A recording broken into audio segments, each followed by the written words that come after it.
freak up room, no see bite and never bite. Fast water dribbling in the girls down in the guys. Spin now see black you right fine. OMG, Mac 4, Robin C, Gallon Neck Night. Hot stove talk, Robin C, bringing the high. EC's alive, plus trust under those in my city life. White. Queens got the dreams united. On the rag, Trump out, bring me stack. Night and under that chocolate flag. Smack a home out the park, rock the deafening black. Side game time, Robin CP, time to ignite. Under NYC skies, we fight the good fight. Remains cheer, in the orange we unite. Match forever, I'm fit to be in sight. Match bright and high, energy like a live wire. Queen City chance, passion never tires. Grand slam dreams and paces for the fast. Holding it steady, cause we know we gonna last. We the kings of the field, time to ignite. Under NYC skies, we fight the good fight. Remain cheer, in the orange we unite. Match forever, I'm 50 in sight.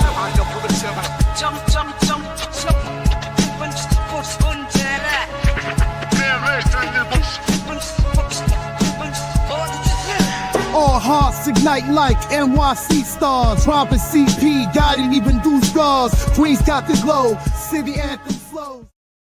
What's up, Mets fans? Welcome back to episode 33 of the Mets Hot Stove. How is everybody doing on this Monday night, February 3rd, as we are this close to spring training, as we've been getting videos and reports that a certain couple of players are at the spring training facility in Port St. Lucie already, as Jake already said about Clay Holmes already pitching, which he should be. I mean, he needs about probably 3 months exactly to stretch out that arm to become a starter when he's been a bullpen guy for almost the entirety of his career. But thank you for dealing with the situation last night. I do apologize. Big time. I apologize to Chris. I apologize to all you guys because of the fact that I had to go to work a little late last night, around 10:30, and I went to bed a few hours before the stream thinking I would be up in time for the stream. I never woke up until like 9 something. So I left all of you hanging, including Chris. So I do apologize for that. So that's all on me. Chris held it down in the chat as best he could, but it was my live stream to click the live. The go button. So he couldn't do anything about it as much as he probably would have and wanted to.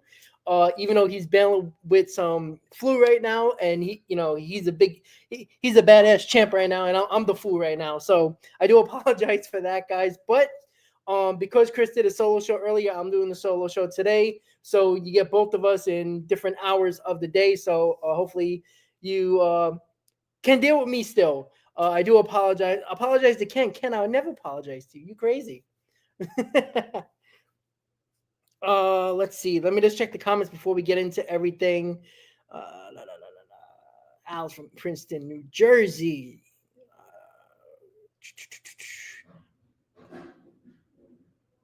All right. Yeah, Ken, I do agree with that. All right, guys. So, look, we know what happened yesterday. When it comes to Jack Flaherty, he obviously is off the board now, going to the Detroit Tigers for 2 years, $35 million.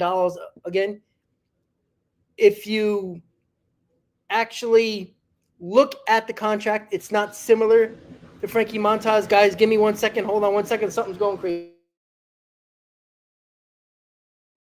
Hold on 1 second.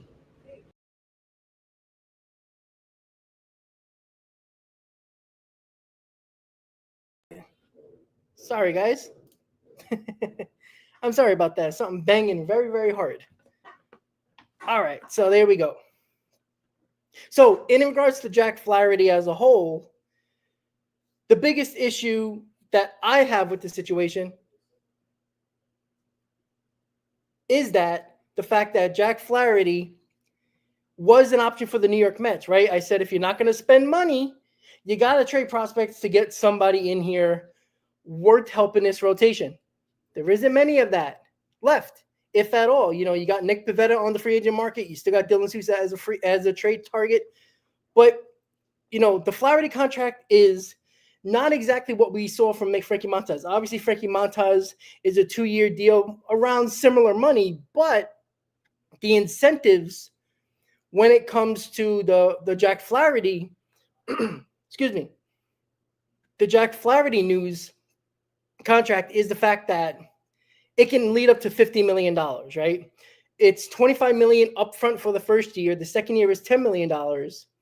And there's about a $15 million incentive basically to if he makes 15 starts in that second year. So he can actually make over $50 million in the contract. And I know people like, oh, here we go with the incentives and the extra money and all that. Yeah, that means something. But again, this is what I kept on saying the whole time when it go in regards to, I don't believe the Mets want to go over this so-called third luxury tax. And that's the biggest issue that I have a problem with, because the Pete Alonso thing's taking so long. So the Mets had to pivot in a different way when it comes to, they didn't think they were going to get Pete Alonso. And because of the situation that it might happen with Pete Alonso, maybe we'll see, the Mets kind of pivoted to plan B, but then Pete Alonso came back into the fold again. And now it kind of handcuffed them when it comes to probably what they wanted to do this offseason. And when you go into that plan B mode, you end up having a situation that you're having where you can't, or you say not you can't, but they won't pay Jack Flaherty 2 years, $35 million, and it can lead up to $50 million. It's just crazy to me. It is absolutely crazy to me. I do not like what David Stearns is doing here. Like, it's hard to kill him after last year, but what they did last year, they're counting big time again. Like, we're talking about the pitching lab here, right? We didn't make Severino into, an ace of a staff. We didn't change many other guys, except Sean Manaea, who pitched extremely well. He still pitched to a 3.45 ERA. It's not like he pitched to a 2 ERA the entire season. It took him 3 months to figure out the changes and his mechanics around and pitch like Chris Sale mechanics wise. But the lab didn't do that. He was sitting in the dugout one day and watching Chris Sale pitch and dominate the Mets, and he decided to do it. So it's not like the pitching lab came and actually fixed Sean Manaea, right? Did it fix Luis Severino? What did he pitch to, a 4 ERA anyway?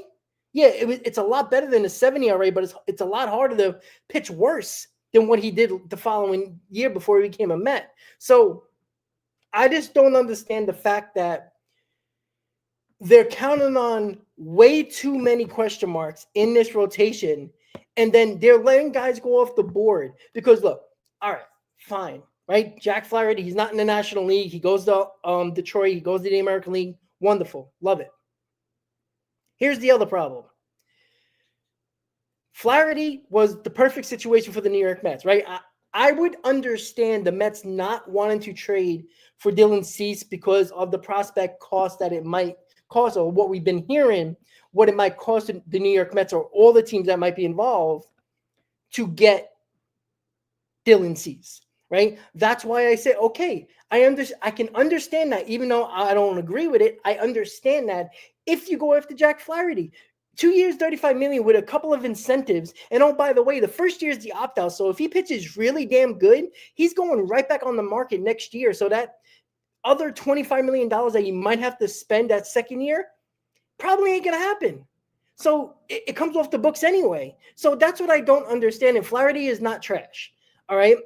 He came back late. He had a couple of injuries. He came back, pitched pretty decent, not great, but in the playoffs, you saw what he can do. Right. And he's a guy that was an ace of a staff of the Detroit Tigers before Scooble came around. Right. The Los Angeles Dodgers traded for him and gave up a certain amount of prospects for him. And then he went back to Detroit. So clearly the Dodgers won by winning the World Series, and Detroit won by getting the prospects and still getting the player back the following year. So this is the issue that I have, is that there's an opt-out in there. Now, did he want to come to the Mets? Who the hell knows? But again, I think if he would have offered him similar money, he might have went to the Mets. But again, we don't know that. We don't know if the Mets were even involved in that, right? It wasn't a 3 or even a 4-year deal. This is right up the Mets' alley, a 2-year deal, regardless of the money, right? Because what they've told us, they don't like to give more than 3 years to starters, right? You just gave 2 years, $30+ million for Frankie Montas, and there's no opt-out. So it's very odd to me. It doesn't make any sense to me. what's going on and how they're doing things. It just doesn't make sense. I just don't understand the logic in this. The situation with the how they're going about with this rotation, I just don't like. Nobody can tell me that Minaya is a complete guarantee to pitch the way he did last year. Can he do it? Sure. But how can you feel extremely confident that even Minaya can pitch the way he did last year? Because if he doesn't and he pitches worse than last year, what do you do? I don't see what you're doing here. So we're going to go through a couple of months of the season hoping for a rotation that is clearly a problem. Anybody you talk to, any reporter, any person that is in the know believes that the Mets need another rotation arm. Like, it's not a secret. And I can assure you, if you give David Stearns and Steve Cohen truth serum, they believe that. Because why would you be in on Dylan Cease? Why would you be in on Michael King? Why would you be in other pitching free agents if the Mets were actually in on Jack Flaherty? Like, don't tell me that you're confident in your rotation and then you're trying to get Dylan Cease as well. And checking in is just a silly concept. I'm sick and tired of checking in. Right? I need David Stearns to put something in motion here. Right? We know Juan Soto had nothing to do with David Stearns. Right? The Sean Manaea thing, what did we give David Stearns credit for that? We all knew Sean Manaea was probably leaning towards the Mets the whole time and probably took a little bit less money to come back to the Mets. So we got a bargain on that end as well. Everybody the Mets got, it seemed like they, quote unquote, believe they got a bargain for. It's not the way to go about it, especially when you just land Juan Soto. And I know 2025 isn't the last year of baseball. And if you don't win, baseball will never happen again. But the fact of the matter is, it just does not make sense, because now what you do here is that you have the Chicago Cubs in on Dylan Cease. You have the Atlanta Braves in on Dylan Cease. You cannot allow the New York Mets allow Dylan Cease to go to the Atlanta Braves.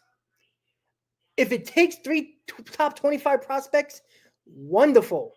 I'm all aboard on that. But if you're not willing to do that, Jack Flaherty should have been the guy. The money is not a lot. It has an opt-out after the first year. If he is actually good, he will opt out. So that extra $25 million you might have to give him the second year is pointless. It just does not make sense to me at all. It just doesn't make sense to me. And with the situation, as we move on over to the next topic, when it comes to Dylan Cease, it's a no-brainer, right? There's one guy in this farm system that I think that should be untouchable, is Brandon Sproat. I completely understand why the Mets would not trade him. Everybody else, why do you care? I just don't understand it. Chosen one, the agent has nothing to do with it at this point. The agent has nothing to do with it until he becomes a free agent. The fact of the matter is, the Mets are afraid to give 4+ year contracts to anybody that's 30 or older. That's a problem within itself. That's a problem within itself. So you're not willing to spend the money on a starting pitching. That is actually not a reclamation project. And you're also not willing to trade prospects for pitchers that are better, regardless if they're a rental or not. Right? Because I don't think the Dodgers are crying wolf that Jack Flaherty went somewhere else. Right? They won a World Series with them. Yeah, and I agree with you. I think the Mets are going to win more than 82 games. But again, there's teams in the National League that are getting better. Right? The Dodgers are getting better. The Braves are similar, if not better. The Phillies are just as good. Again, even if the Phillies and the Braves don't do nothing else, right? We were third in the NL East last year. Just because we beat them in the playoffs, people are losing focus on acting like we're better than them on paper. Now, on the field, a whole different story. But it's not fair to say that the Mets are better when they beat them last year, when they don't have Luis Severino. They moved on for a couple of guys. We still don't have Pete Alonso at that point. Right? And, you got Frankie Montas, who has a 4.5 ERA. We're hoping David Peterson shows up like he did last year. We hope Kodai Senga stays healthy. And we hope Clay Holmes can actually be a starting pitcher. Like, it's a silly concept to me. And I'm not saying this team is bad. I'm not saying that at all. But you're competing against a National League that is clearly very competitive. Like, the Mets can easily miss the playoffs even if they win 88, 89 games. Like, this isn't like last year. We all forget how we won, how we made the playoffs last year. The Arizona Diamondbacks fell on their faces. If it wasn't for them, falling on them face the final week of the season, the Mets would have never had a chance of what they did in Atlanta. Right? You give them credit because they took the opportunity and they ran with it, and you give credit to the Mets for that. But we forget how they actually got there. With that big run they made through the summer into September, it took the Arizona Diamondbacks falling on their faces for the Mets to have a chance. And they almost blew it in Milwaukee at the end of the season. So we forget about all that. We have to understand, right? Right now, the Phillies and the Braves, yeah, sure. Can we be better than them? Absolutely. But the Braves were extremely unhealthy last year. If those guys stay healthy, guess what? They're a very good team. And people are like, oh, well, they did lose Fried. Yeah, I understand it, but they always find pitching. We know the Braves always find pitching. They just do. Right? They turned Chris Sale into a Cy Young. Like, it's crazy to me.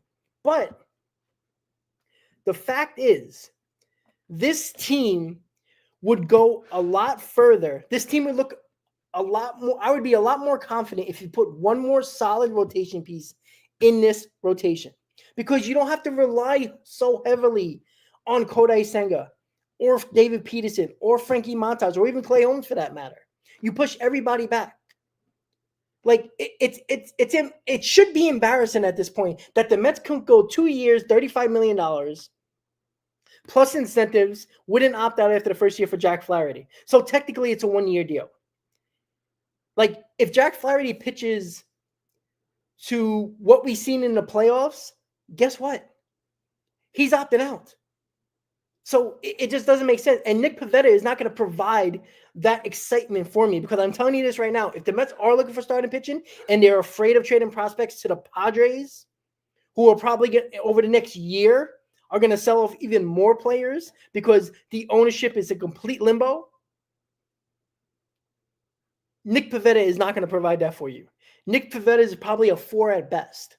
And don't we have enough of those? Right? Clay Holmes, he can be either a solid starter or a AAA starter.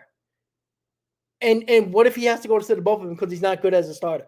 So great. So we replace Clay Holmes in the rotation with a Tyler McGill or a Paul Blackburn. Right? Paul Blackburn, fine. He's fine. But when you're counting on him because somebody failed that you just gave a 3-year deal to as a starter, now you gotta really count on Frankie Montas. You gotta really count on Kodai Senga and David Peterson.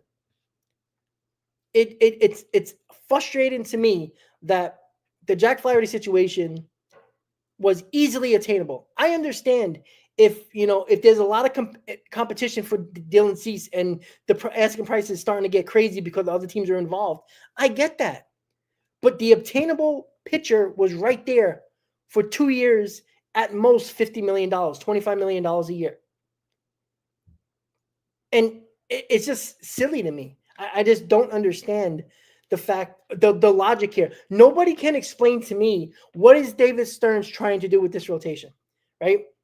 You got very lucky last year with the reclamation projects that helped you, but at the end, it still wasn't enough when it came to the postseason. So every one of these guys broke down. Your best pitcher was Jose Quintana in the playoffs. Everybody else broke down. Everybody you counted on during the season, specifically Severino, specifically Manaea, they eventually broke down when it mattered the most. Why do you expect these guys not to break down the second year of your reclamation projects? Like, it seems like that. And even if they don't break down and they pitch better than what their numbers say, Let's say Clay Holmes becomes, an adequate starter. Nothing special, but a solid 4 or 5. Let's say David Peterson pitches a little worse. Say he pitches to a 3.5 ERA. Okay, pretty good, but worse than last year. Now, what are we going to get from Kodai Senga? If he's healthy, is he going to be good? Or is he going to be good but still have health issues? And then we need Sean Manaea to be the ace, because everybody's calling Sean Manaea an ace. Sean Manaea would not be an ace on any other team that actually has a legitimate contender shot to win. It's just a fact. He's a very above average pitcher.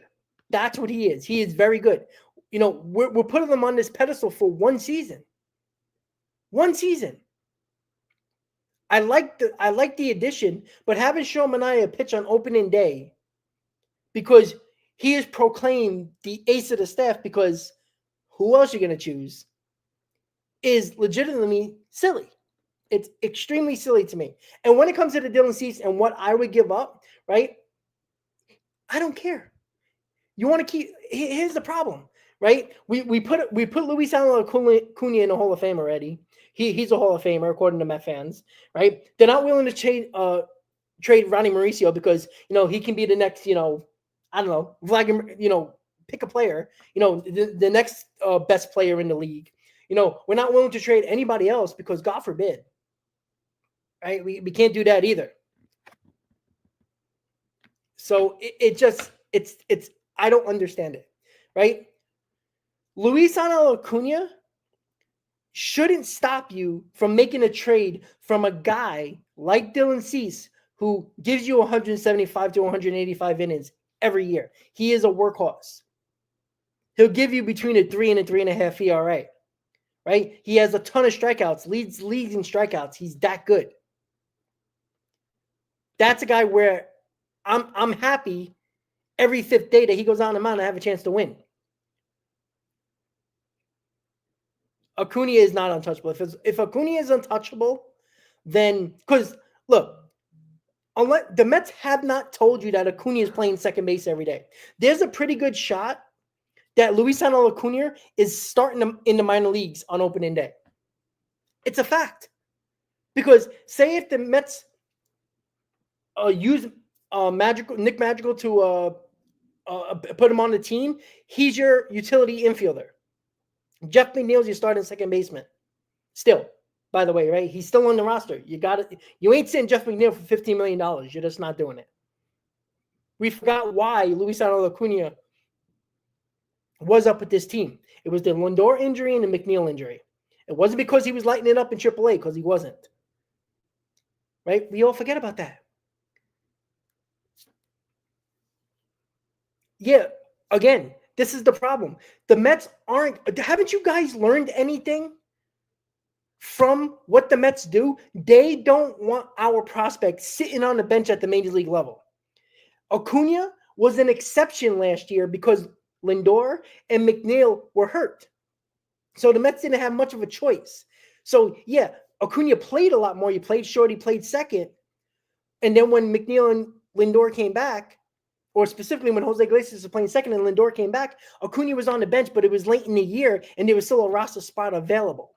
They don't want to sit, and they were still trying to win games, as Acuña played a decent amount of games as well, and also came in for defensive purposes. They are not going to sit Acuña on the bench and get less at-bats when he can get more at-bats in the minor leagues.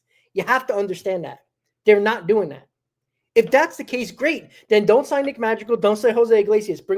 Put Mauricio and Luis Acuña as your backup infielders. They're not going to sit on the bench. Yeah, Doug, you know what also I heard? I heard Kelnick was going to be a star, right? I heard Lessons Millich was going to be a star, right? Get over the name. All right, the name is pointless, right? He'll probably never be his brother. And if he might be, but again, we're acting like Luis Acuña is going to make or break this team. You guys are nuts, right? I think he's going to be a solid player. But again, Luis Acuña is going to be batting 7th and 8th in this lineup. He's not going to be batting 3rd or 5th or 6th or 1st or 2nd. He's going to be batting on the bottom of the order. Could he have a solid impact? I agree. 100% agree. He could. But to say that Acuña is untouchable is just nuts. And you know what? Maybe David Stearns believes he's untouchable. But according to David Stearns, everybody seems to be untouchable. Because where is the trade that he's made that was with top 20, 25 prospects to bring in somebody that's really going to help this team? Right? This is not beating on Luis Angel Acuña. I think he's going to be good. But to not trade him, and he might be the final piece to get you that, because remember, they said, Ragazzo said, it's three top 25 prospects. He didn't say 3 top 10, 3 top 25. That could mean 1 top 5 prospect and 2 top 10 to 15, 10 to 25 prospect. Could mean 2 top 10 and 1 20 to 25 prospect. Like he said, 3 top 10, 3 top 25 prospects. Again, what do you think is going to happen if this pitching staff is the problem the first half of the season, the first 90 to 95 games, and at the trade deadline? What do you think you're going to need? You're going to need starting pitching. What do you think you're going to have to give up? Nothing? I'm not talking about getting a Paul Blackburn type. I'm talking about you're probably going to need a top line starter, even a number 2 starter. That's not going to be cheap. Like we just assume that the price is going to drop and the pitchers are going to be available. What if the San Diego Padres shock the world and they don't trade Dylan Cease and Michael King, save him for the deadline, and the Padres shock the world? They're in a wild card spot, or maybe they're playing better than the Dodgers. Sounds crazy, but we've seen crazier things in baseball. What if they play well? What if they play with a chip on their shoulder all of a sudden, and now they're leading a wild card? And they're definitely in the postseason spot at the moment, 100 games into the season. And now Dylan Cease and Michael King are off the board because where the Padres are. There can be other teams that might be, we think, are out of the playoffs now, that pitchers that might be available, and now they won't be. It's silly. I just don't understand the logic. Either pay for pitchers or trade for pitchers. Either one could happen. David Stearns has not done nothing with that. I'm sorry, Frankie Montas doesn't excite me. He just doesn't.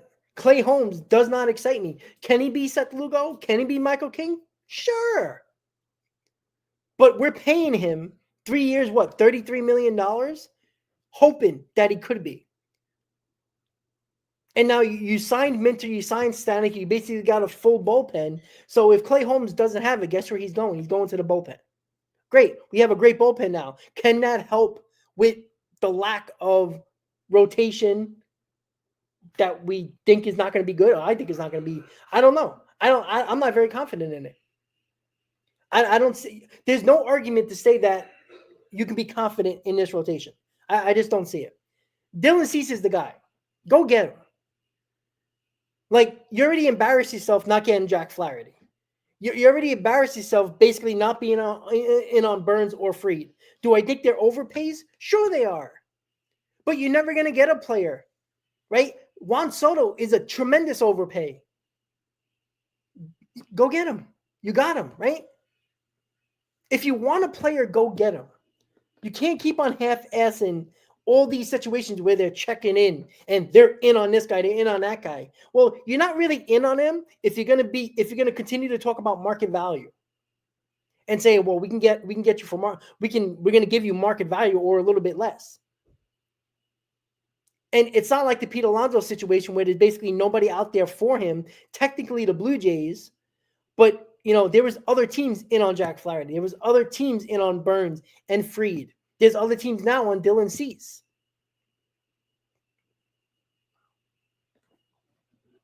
Yeah, see, Chris, that's where I don't agree. I want to throw up Chris's comment there. Yeah, you see, but that's the thing, though. There's so many what ifs because we don't know what's going to be available at the deadline. We know what was available in the offseason. Decent amount of pitchers and a couple of trade targets. We don't know who's going to be available, and you're going into the deadline probably needing the starting pitcher, and hoping that somebody that's obtainable is available. And that doesn't mean there ain't another pitcher out there. You don't think the Braves are going to go out there and get another pitcher? If they need one at the rotation, they probably will. What about the Phillies, right? They've been slowly trickling downwards in the playoffs, World Series, NLCS, NLDS over the last 3 seasons. You don't think there's pressure on Dave Dombrowski right now? What if they trade for another starting pitcher? Maybe they, right now, it doesn't look like they need it, but maybe they will. Right? What about another team that might need another pitcher? So now you're going against these guys again, the same way you did in the offseason. So if you're not willing to do it now, again, until I see David Stearns actually trade some or even one top 10 prospect for somebody that's going to help us, regardless of who it is, if most likely it'll be a pitcher, do it now. I just don't understand. You're gambling with the first 90 games of the season, 95 games of the season, going to play before the deadline. You're gambling again. That's exactly what you're doing. As competitive as the NLC, the National League is, why do we just assume the Mets are going to be right there at the trade deadline and not 5, 6, 7+ games back like they were last year? Why do we just assume they're going to be right in the mix? We're just assuming that, right? I think the lineup should be fine, but there's too many doubts. There's too many question marks. I think the bullpen is going to be perfectly fine. I think it's going to be really good. But what are we going to do? Wear them out in the first 3-4 months of the season because the starting pitchers aren't as good? And then at the deadline, you're going to need a starter. And on top of that, your bullpen has been heavily used in the first half. And the second half, when you're going to really, step on the gas a little bit more to make that push to the playoffs, what are they going to start running out of gas in August? And then we're going to have what happened again in late September into the playoffs where the bullpen was in trouble? It's just sickening at this point. Right? I'm not saying Acuña is not going to be a really good player. He might be. But if he's not going to make a true impact, because right now Jeff McNeil is your second baseman. As much as people don't want to hear that, that's what's happening. Luisana Acuña is not sitting on the bench for an entire season and sporadically playing twice a week. They're not doing that. You stop his growth a little bit. He loses a ton of at-bats while he can get the at-bats in the minor leagues. You got, it just doesn't make sense. If Acuña had an open spot, I'd be all on board. All right, listen, he's our second baseman. We're not trading him. I completely understand that.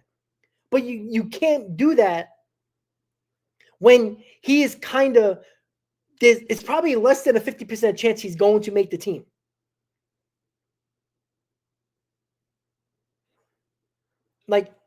I'm trying to look at the comments, guys. I apologize for that.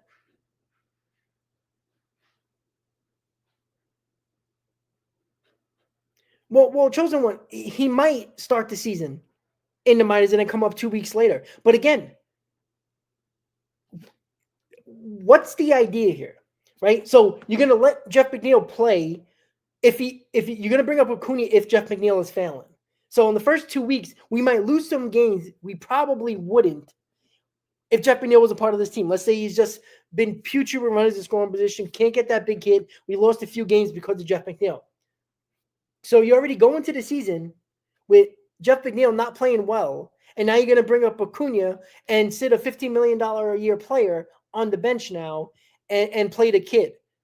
Great. So we didn't want to start him. You know what this sounds like? This sounds like the Brett Beatty situation of 2022. This sounds like last year when the Mets clearly seen that Vientos played extremely better in Port St. Lucie in spring training than Brett Beatty. But yet the Mets are so adamant on playing Brett Beatty in the beginning. And you know how many games we probably lost because Brett Beatty couldn't get a big hit? And then they decided to bring up Vientos and he took the job over. You see that logic? It's stupid. Either say he's going to be the starter or stop wasting our time and get somebody in who's better. Yeah, Brad, you see, Marte and McNeil shouldn't be the money hurt. They shouldn't money hurt this team. That's the problem. This is the major problem that I have. That's the problem. Like, it seems like the Mets don't want to go over that third luxury tax, even though if Alonso comes back, they're going to go over it. But it seems like they're even like, they're like, ooh, I don't want to do it. Like, it seems like they're shying away from it, even though it's probably going to be a possibility. Like, I just don't understand. I really don't understand the fact that, yeah, Stan, but it's nothing like Beatty. It is exactly like Beatty. Because Vientos was the better player in spring training. They gave the job to Beatty when he didn't have a better spring training than the guy he was basically fighting out for a position. Acuña is not fighting for a position. Yeah, CP, I understand that it's not chump change, but you're also playing Jeff McNeil and Starlin Marte, who's on this roster, that you can put them on the roster. That's fine. But again, what are the Mets trying to do here? You're going to tell me nobody wanted Marte if you're going to pay most of the contract? Like, I understand the McNeil situation a little bit more because he has 2 years left. But the Marte situation, the Mets could have easily paid probably about 80% of that. You're going to tell me no team wants to do it? Like, I don't know.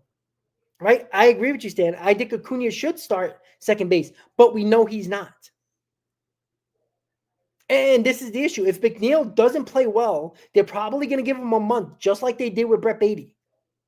If McNeil doesn't play well, great. So we lost out on the potential of Acuña playing better than Jeff McNeil that first month. So what is that, 26 games or so? Like, we act like April doesn't matter when it clearly almost destroyed this team last year. It's silly.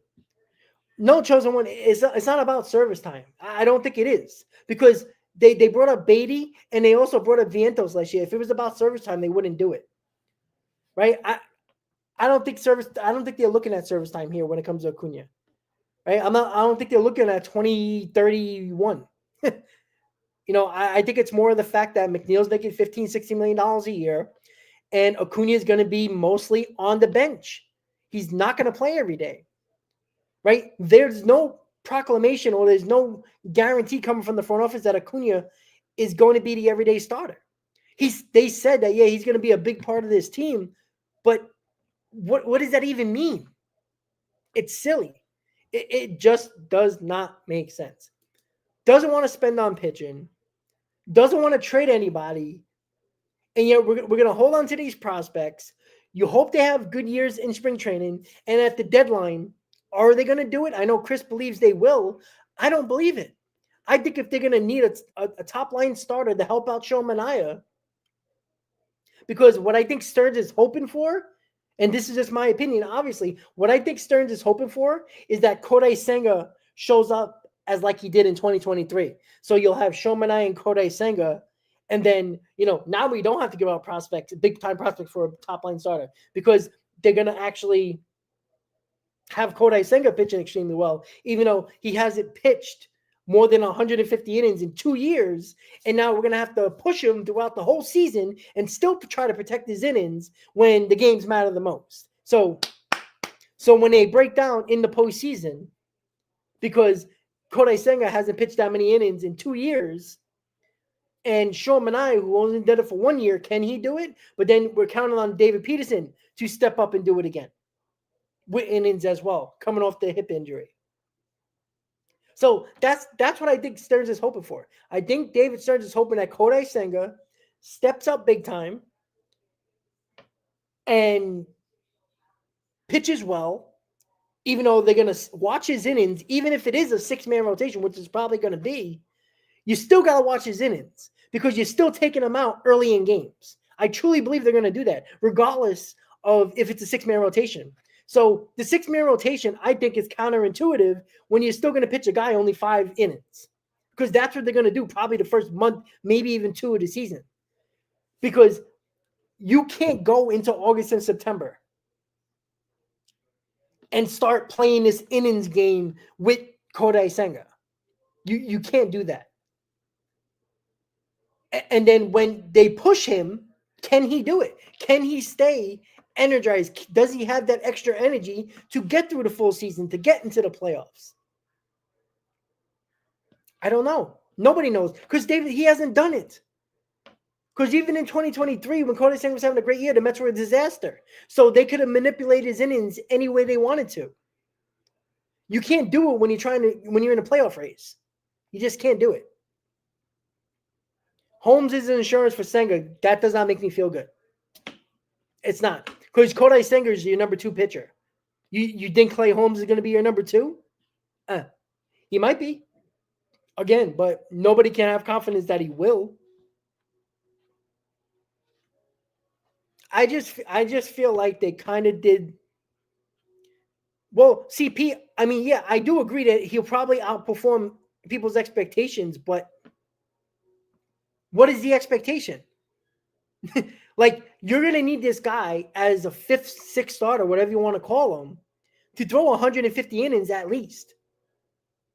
At least. And then if he's better than what he is, you're going to need him to step up more in a rotation, right? If he's better than what we expect, then he's going to probably, this rotation might get, floundered around a little bit because in the first month of the season, the Mets have a few off days where they can manipulate the rotation a lot.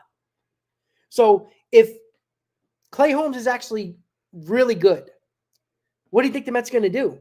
Well, great. We need Clay Holmes to pitch more. We need you to go 6 innings, maybe even 7. So there goes the innings. It goes up. It goes up.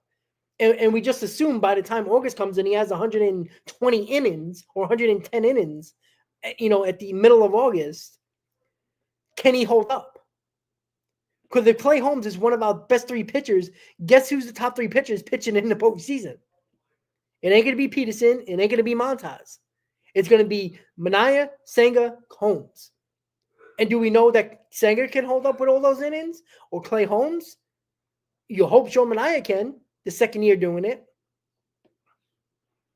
Stezo, I agree with that. I think they're trying to catch lightning in the bottle. And I don't like that at all. I'm not saying, lightning in a bottle should mean more towards the bullpen, to be quite honest, because it's a crapshoot a lot of the time. But still, I just don't like the way the rotation is going, right? If you catch lightning in a bottle with 2 of your pitchers, great. That's understandable. So they look good during the season, and then when it comes down to the postseason, you're counting on guys that haven't thrown pitchers a ton of innings, if ever, or in a while, and then we expect them to hold up through the postseason. Because I'm not confident David Stearns is going to make that big pitching move if we need it at the deadline when he's already prospect hugging every single prospect. Right? 3 top 25 prospects shouldn't be out of reach for the New York Mets. You can figure out a deal. And I'd be glad to come on tomorrow. The Mets trade for Dylan Cease to trade 3 top 25 prospects, and I will shut my mouth. I would. But until he does, I'm not. I'm just not. Brad, I agree with that. This is the best bullpen we have in a while. I agree with that. But why do we have to heavily use this bullpen when this starting pitching is going to be very watched with innings for the majority of the guys in this rotation? So you're going to overuse your bullpen that's supposed to be very good, which I agree with, in the first half of the season. You're going to overuse them because you're going to be watching their innings the first half of the season a lot, especially Kodai Senga, especially Clay Holmes early. Frankie Montas, I'm not thinking they're worrying about innings because he can do it. I think he pitched 170 innings last year. No problem. David Peterson pitched 175, but the Mets needed him badly. Can he do it again? Let's hope so. But he has to stay healthy. So we're using the very good bullpen, which might be successful, right? It might be a flip, guys. We're not looking at that either. What if the bullpen wins us some games that come in earlier? Let's say if they come in the 6th inning or in the 5th inning, almost every game in the first month or 2 of the season. What if the Mets have a good first half because of the fact that the bullpen really stepped up and they've been overused, but they're damn good. And then because they were overused, they're not as good as in the second half. And now you got to count on your starters heavier in the second half where you already have to worry about their innings. I just think that it's not the best approach when it was successful last year, and we can all have a conversation about how successful it actually was, right? I talked about it in the beginning of the stream. Sean Manaea didn't get better because of the pitching lab. He got better because he watched Chris Sale and says, if I can replicate that, I could probably be just as good. That wasn't the pitching lab. That was him doing it with his eyes and saying, oh, I can do that. Let's see if I can be better. He was. The Luis Severino situation was basically mostly tipping pitches. That was a big deal with the Yankees that they couldn't figure out. The Mets said it didn't take him a pitching lab to figure out. They said it during spring training when they just signed him, before they hit spring training. They believed he was tipping pitches, and they saw it. And when they fixed that, he basically became a better pitcher than what he was with the Yankees. A 4 ERA isn't nothing to go crazy about. But he was better, but it wasn't that hard to do it. If he wasn't tipping pitches, he became a better pitcher.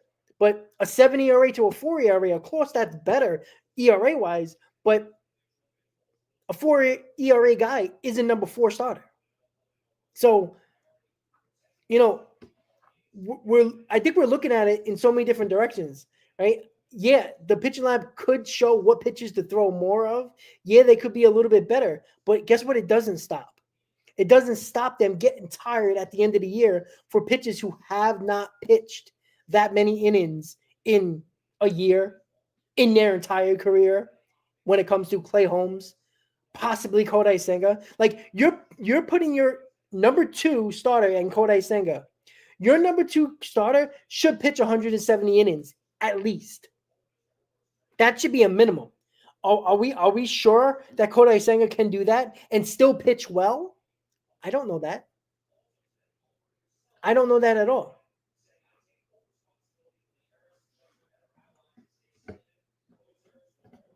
No, Stan, I understand that. But what happened the first 2 months of the season? Why didn't they use the coaching, the drills, the videos, the arm drop with the pitching lab then? It was Sean Manaea looking at Chris Sale and then going to the coach and saying, let's see if we can perfect this. So it took him 2 months when the Mets were falling apart. And then he figured it out. I'm not blaming Sean Manaea, right? He tried to be better. So I'm not gonna kill him. But we're talking about this pitching lab like it worked wonders. How do we know that? So it's crazy to think that the pitching lab worked wonders here when, yeah, maybe it showed what pitchers to throw more of, but weren't they doing that in April and May too with Sean Manaea when he was pitching to a 4 ERA until he changed his mechanics?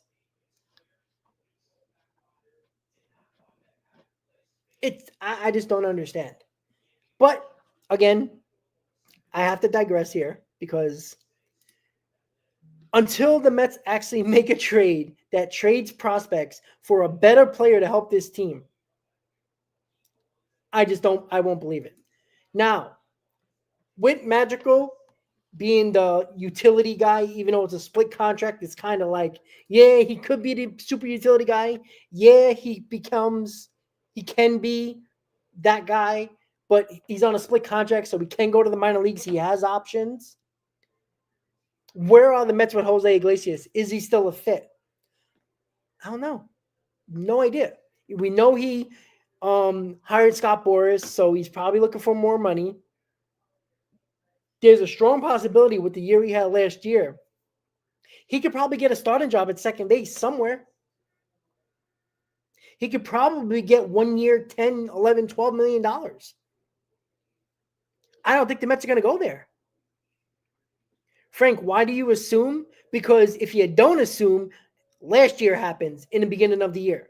The Mets shouldn't be going into a season hoping that they have a run like they had last year in late May for the rest of the season. And they had to fight back. I don't want to fight back. I want to be in it the whole time. We act like April and May don't matter. It mattered tremendously last year. The Mets found a way to win 89 games, but they had to work so hard to get there that the entire team is basically shot. And the bullpen, the starting rotation, they were basically on fumes. Why do you don't need to do that? That's the issue.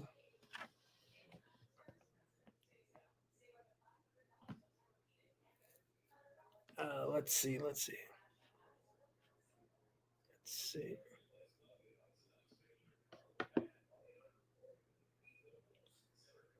Acuña has been overwhelmed in the minors. Yeah, I'm not going to go on numbers in the minors, to be quite honest, because Brett Beatty is the best thing since sliced bread. Look at his AAA numbers. Look at his minor league numbers. They're great, right? So Acuña actually looked better in the major league level.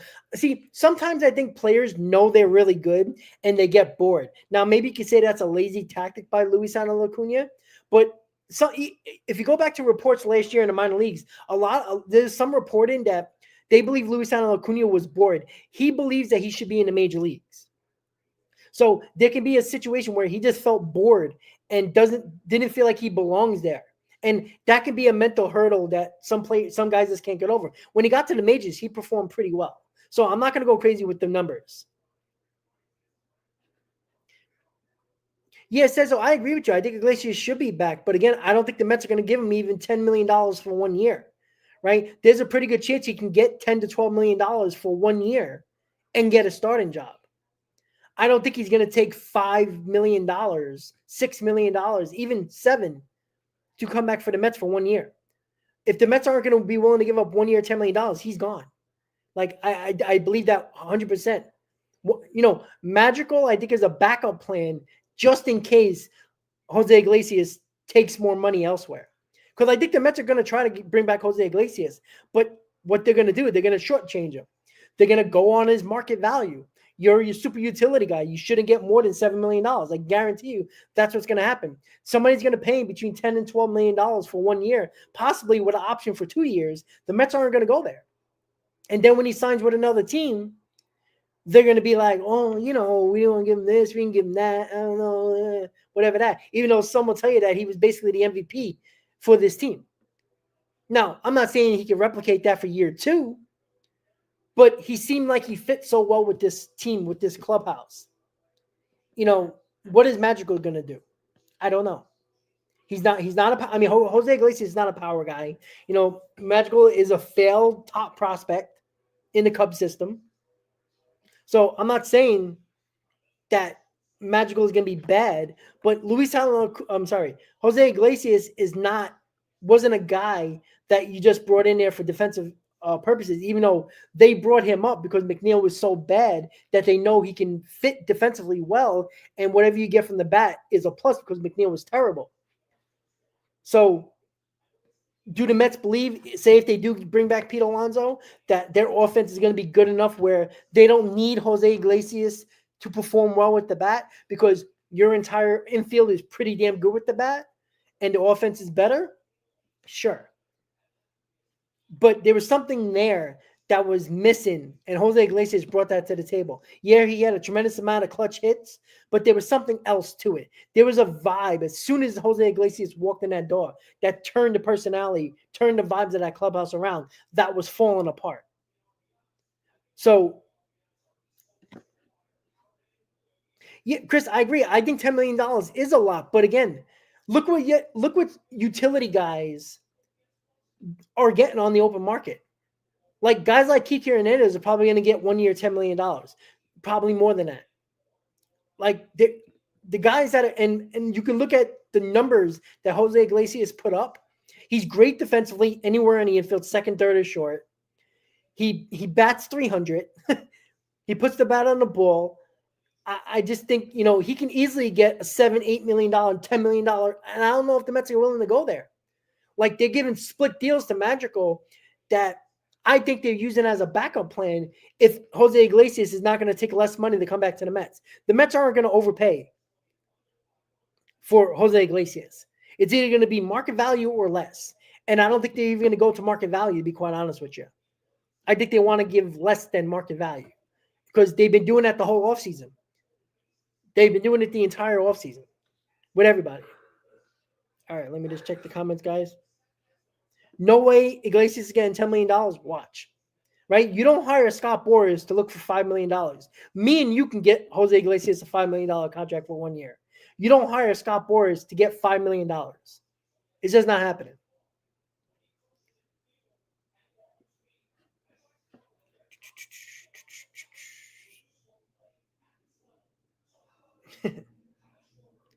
Yeah, well, Magical I know has 4 career home runs, but again, Jose Iglesias, if you're not getting him for his home run power, right? When you're a super utility guy, which Iglesias is, along with Magical, they're looking at the fact that he can step in for defensive purposes late in games, probably at second base.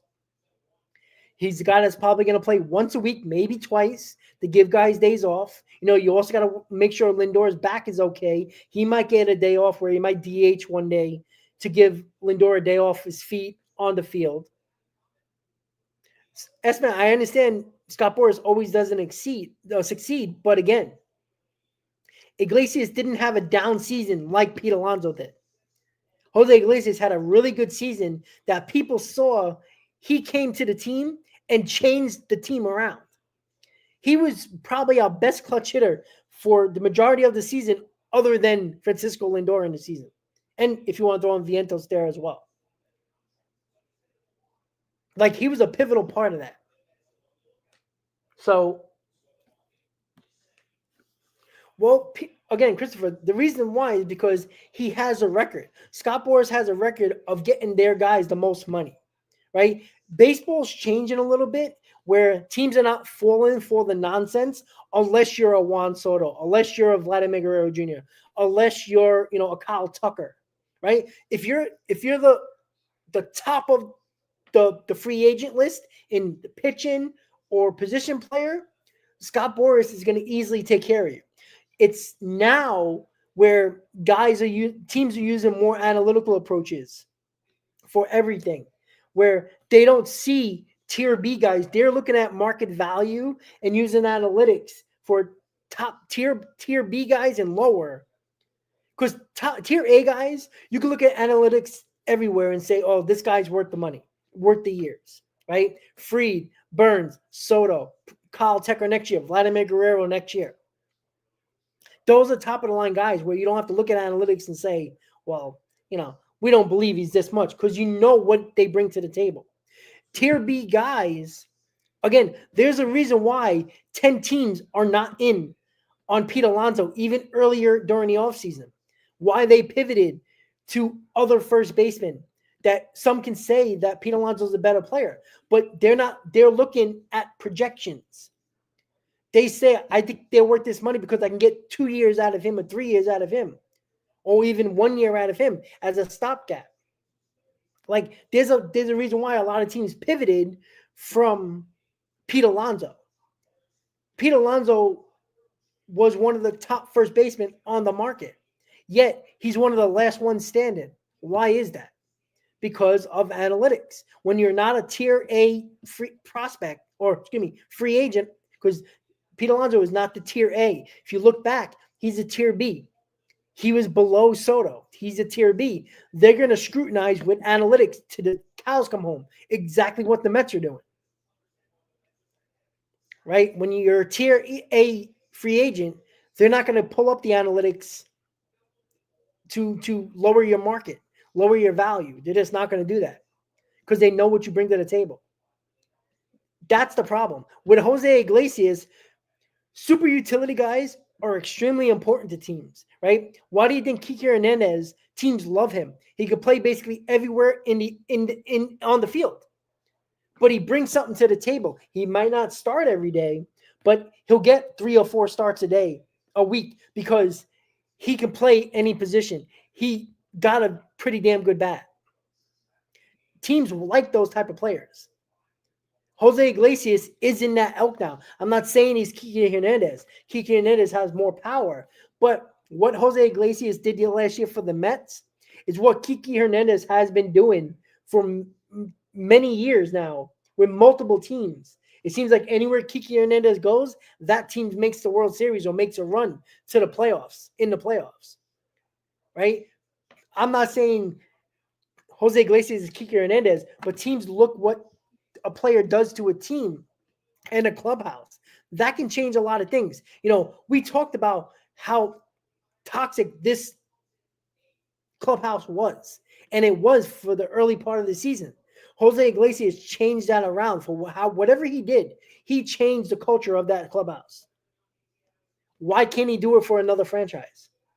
that, a team like the Padres, right, that we heard that there's clubhouse issues. Why can't Jose Iglesias go into the Mets clubhouse like he did we heard there was issues in the clubhouse, toxic environment in the clubhouse, change the whole vibe of the clubhouse in a week, it seemed like. Why can't he do that for a Padres team that a lot of people believe there's clubhouse issues where players are kind of like on their own and doing their own thing and they're not really a team? Jose Iglesias brought them basically a split team, and they brought them into a team together. Lindor changed that, but Lindor didn't change that right away. He changed that after Jose Iglesias came aboard. So Iglesias had a lot to do with it. So why couldn't he do that with the Padres and probably get more starting time? No, that it wasn't just about underperforming. It wasn't just about underperforming. This has been going on for years. We've been talking about this since 2022. The Mets won 101 games last year. We talked about the issues that were going on in that clubhouse. We saw the Jeff McNeil Lindor situation that year, right? 2023, yeah, it was a bad season, but the Mets were basically doing what they had to do in the first half. There was something wrong with the clubhouse. Jose Iglesias changed that going into it last year because it was starting to spiral out of control, right? Lopez throwing a glove over the net.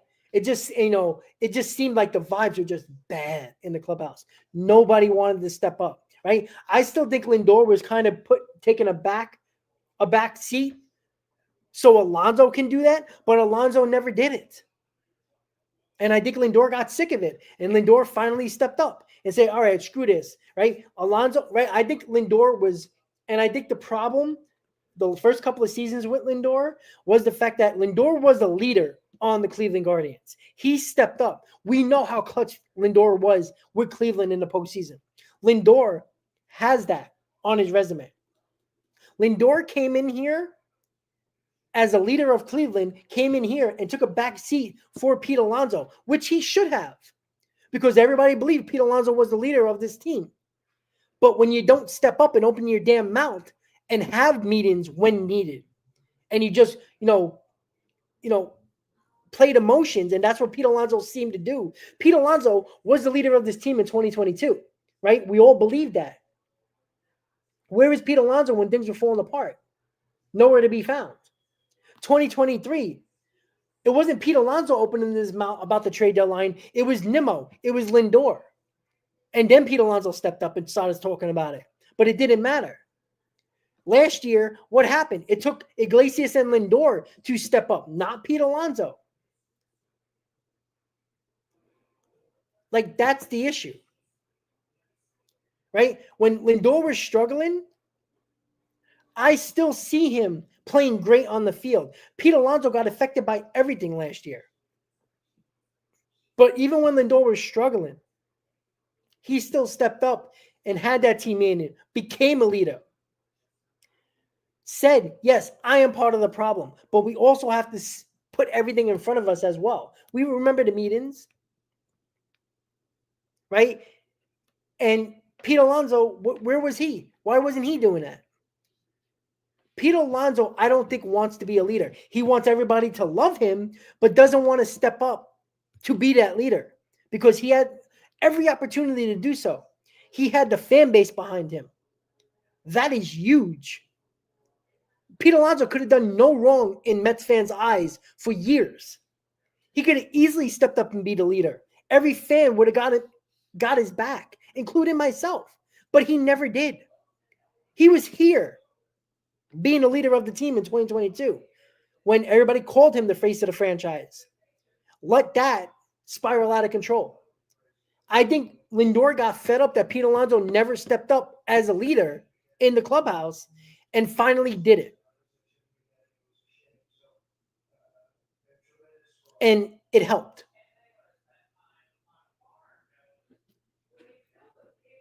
I agree Lindor is a better leader. I agree with that. Yeah, again, but that doesn't mean that you're a leader. Individual stats are nice, but we had a lot of losing seasons with Pete Alonso with 40-plus home runs. No, I'm not a glass half empty type of fan. It's just that we act like we won a championship 5 years ago. We're approaching 40 years of no championship. And Met fans act like we've won already. We've won over the last couple of seasons. It was beautiful what they did last year because it was unexpected. How many more unexpected seasons do you want? 2015 was unexpected. Go back to spring training of 2015. Sandy Olson talked about 2016 being our year. 2015 was unexpected, right? 2022, when there was a ton of expectations, the team fell apart. Who was the leader of that team? According to everybody, it was Pete Alonso. He let that happen, right? He let that happen. Last year was very unexpected. There was a lot of Met fans thought this team was going to win 75 games, was embarrassed about their offseason. Another unexpected year. I don't want unexpected years. I want to go into a season being one of the favorites. We will not be one of the favorites. We're not the favorites in our division. We're not the favorite in the National League. And we're not one of the favorites to win the World Series. I'm not saying that's the end all be all. But they're leaving too many question marks. The front office is leaving way too many question marks to feel confident going into the season. Am I telling you it will happen? No. I'm not saying Clay Holmes can't be a King or a Lugo. I'm not saying that Kodai Senga can't be healthy and great. That's all possibilities. But you're going into a season with a ton of question marks.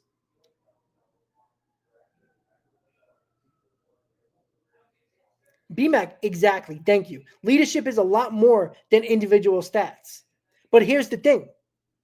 Lindor not only became the leader last year, he put up MVP numbers while doing that. Right? You can't just put up stats and you just say, oh, well, yeah, of course I'm the leader. Right? Pete Alonso had the fan base. Yeah, he hit 42 home runs. Yeah, he can hit 120 RBIs. But when I digress and tell you, look very deep into Pete Alonso's numbers, it's in a lot of hollow home runs and RBIs. It looks beautiful on paper, but when you really break it down and give a lot of credit to Chris, he did it last season, late in the year, and broke down the stats of Pete Alonso and how many insignificant home runs he hit. Because Pete Alonso doesn't get a lot of RBIs if it's not with home runs. But those home runs, the big home runs during the season, what did he hit? 34 last year? 6 of them were in crucial moments. 6 out of 34. So the other 28 were basically what? Not significant. Pete Alonso hit what? 30, 31, excuse me. Francisco Lane hit what? 31 home runs last year? I haven't looked at those numbers, but I guarantee you probably more than 10 were significant. No, Brian, but I understand. Yeah, that Milwaukee home run was huge. But Pete Alonso was almost the reason we didn't make the playoffs last year. Right? You can't forget that. And again, if that Milwaukee home run was so big, why aren't teams knocking on Pete Alonso's door to sign him? One home run in Milwaukee isn't the end-all be-all. It was excellent. It was huge. It was big. 99% of Met fans thought the season was over when Pete Alonso took to the plate. Nobody thought he was going to hit a home run. And don't say you did, because we came on the show, post-game show. We talked about it pre-game, before game 3 of the wild card, me and Chris. We spoke about it. We need Pete Alonso to step up here. A lot of Met fans were done with him. He not only dropped the ball in foul territory, he tripped over the bat in the first couple of innings of that game when he could have beat it out. That infield single he could have beat out. And he tripped over his bat and he was nowhere to be found. That all happened in game 3. It was on the verge to being a disaster for Pete Alonso before that home run. Right? You give credit to Pete Alonso for that. But if you give him credit for that, you also have to blame him for almost missing the playoffs. He was part of that problem. Him and Nimmo were a huge part of the problem why this team almost lost the playoffs, or lost in the season to not make the playoffs. That's a huge deal. Sure, he might hit 40 home runs and 100 RBIs. Absolutely. And I agree with you with that. I understand that. He could do that. But we've not made the playoffs when he hit 40 home runs and 120 RBIs. Right? Again, dig into his stats. Again, I tell you guys, go to Chris's channel, look for that Pete Alonso video. I think he did it in September, if I'm not mistaken. Go back, look at that. If Chris is still in the chat, please let everybody know where to look at that. I think you can find that pretty quickly. Look for the breakdown of Pete Alonso stats on Chris's video. He breaks it down tremendously. We talked about it after that. Like, let's not forget, Met fans were done. A lot of them were with Pete Alonso. All the Met fans that were goo goo gaga in the beginning of the season that you have to extend them, you have to sign them, were on the shoe was on the other foot right away at the end of the season that they were just done. There was nobody that was confident that that Pete Alonso was going to hit that home run. I'm so happy he did. It made for a great postseason run.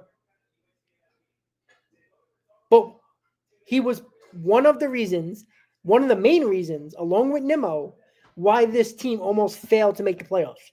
And it took to the final day, a doubleheader in Atlanta, to make it happen. And even Nimmo stepped up in those games, not Pete Alonso. Yes, Lindor did as well. So, understand that. So, let's talk about Pete Alonso a little bit, guys. So, the Pete Alonso saga continues into February.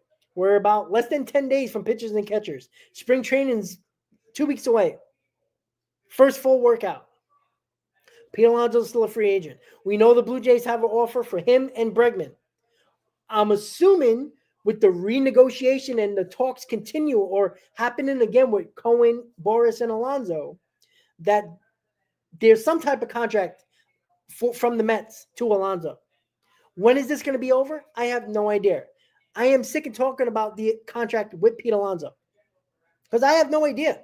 I don't know what he's thinking. I don't know what he's doing. The reports are saying he's telling Scott Boras that he still wants to be a Met. Well, sign already then. What are you doing? So I don't know what he's doing. I'm not sure when he's going to sign. I'm already frustrated with it. Either sign with the Mets or go elsewhere because I don't want to talk about it anymore. Either you're a Met or you're not. You claim you want to be a Met, and you've said that, and reports are claiming you do, yet you're still haggling along here, playing whatever game you're playing. And for everybody who's blaming Scott Boras at this point, Pete Alonso hired him. Pete Alonso made him his agent. So Pete Alonso has control. He always had control. He's not taking full control because he would have been a Met if he wanted to be a Met. We'll see. Alonso had 14 home runs last year that either tied the game or put the Mets ahead in games last year. Pretty damn clutch if you ask me. Look at the numbers. Go deep into numbers. All right, go deep. Chris did a perfect stat breakdown on everything. Look at it. It's not that many. I'll tell you that right now. But thank you for the super chat, by the way. Yeah, bro, they might up their offer, but they're not pulling their offer for Pete Alonso. They haven't yet. So we'll see. All right, here we go. All right, so let's finish up the Pete Alonso thing. Who knows what's going to happen?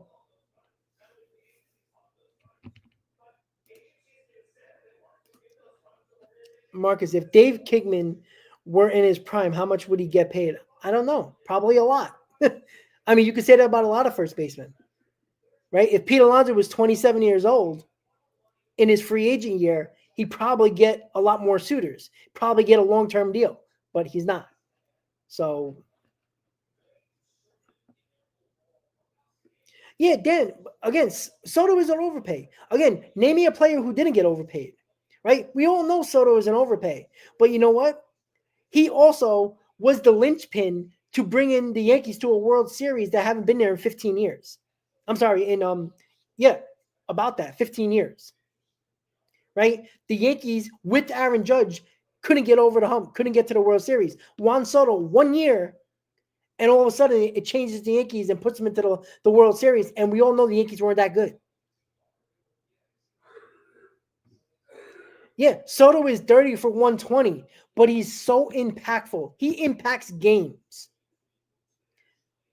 Pete Alonso doesn't seem like he takes over games enough. Juan Soto, you'll see it, guys. Again, we watched him with the Nationals. We watched him with the Yankees last year. He takes control over games, right? Just because you might look at the numbers and say that's all he does, it's not true. It's not true. There's so much more to that. Like, that's the important thing.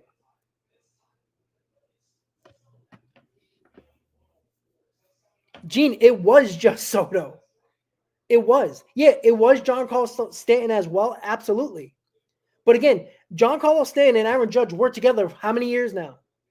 And they couldn't get to the World Series. Juan Soto comes in, they make the World Series.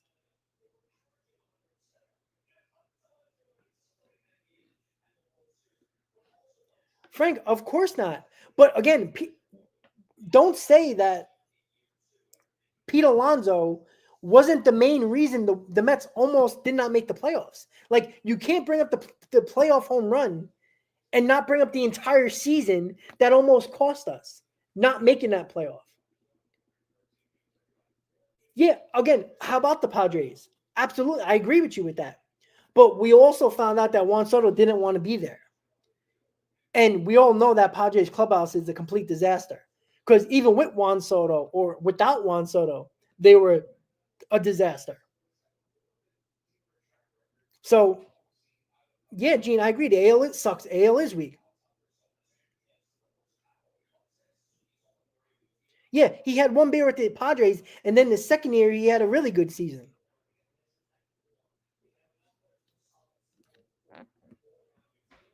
Alonso's numbers were actually better than McGuire's. Yeah. What does that mean?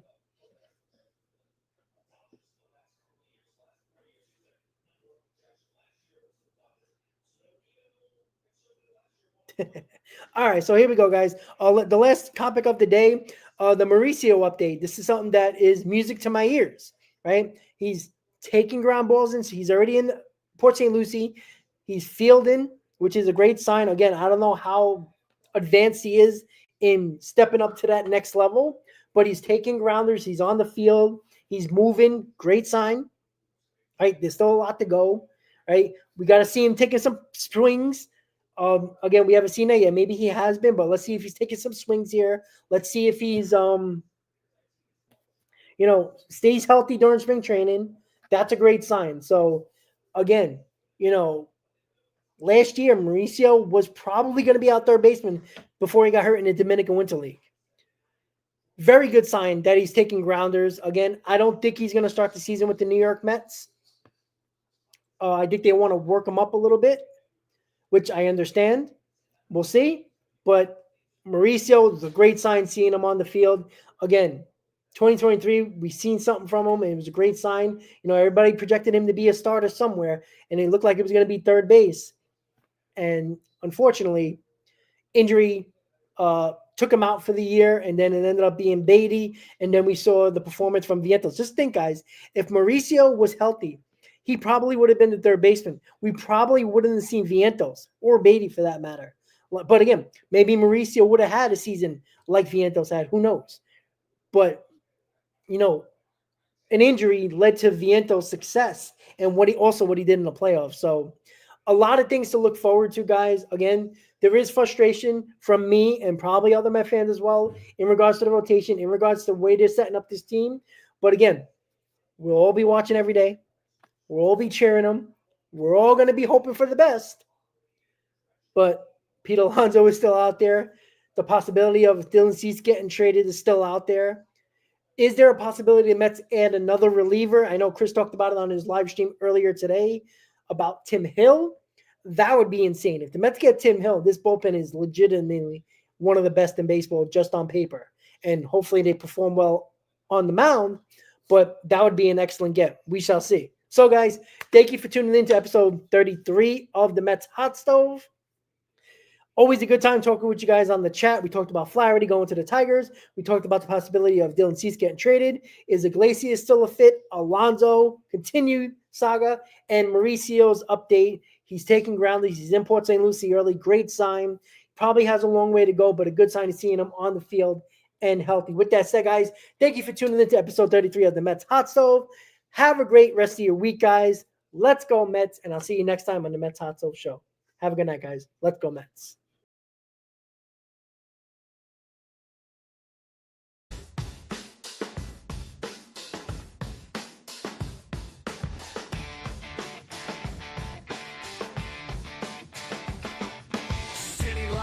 Dead at night, full of echo. Concrete jungle, dreams bust to grow. Mets in the air, chase glory, no fear. Broken backs, but hearts steer clear. OMG, the chaos, what a scene. Streets buzzing like a machine.